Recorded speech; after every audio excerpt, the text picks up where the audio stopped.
परछाई जो जिंदा थी। रात का समय था। घड़ी की सुइयां ठीक 12 पर आकर रुक सी गई थीं। बाहर तेज हवा चल रही थी। राघव अपने नए घर में पहली रात अकेला था। घर पुराना था, लेकिन सस्ता मिलने की वजह से उसने बिना ज्यादा सोचे खरीद लिया था। उसने कमरे की लाइट बंद की और बिस्तर पर लेट गया। जैसे ही उसकी आंख लगने लगी, अचानक उसे लगा किसी ने उसका नाम फुसफुसाया। वह तुरंत उठ बैठा। कमरा खाली था।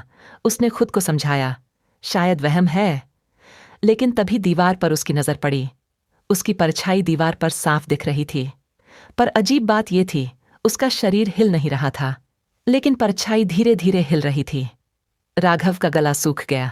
उसने हाथ हिलाया। परछाई ने हाथ नहीं हिलाया। अब परछाई ने अपना सिर टेढ़ा किया और धीरे धीरे मुस्कुराने लगी। राघव के पैरों से जैसे जान निकल गई। वह डर के मारे पीछे हटने लगा। तभी कमरे की लाइट अपने आप जलबुझ होने लगी। टिक टिक टिक। हर बार लाइट बुझती, परछाई थोड़ी और करीब आ जाती। जब लाइट आखिरी बार बुझी, उसे अपने कान के पास ठंडी सांस महसूस हुई। एक डरावनी आवाज फुसफुसाई, मैं बहुत समय से इस घर में कैद था।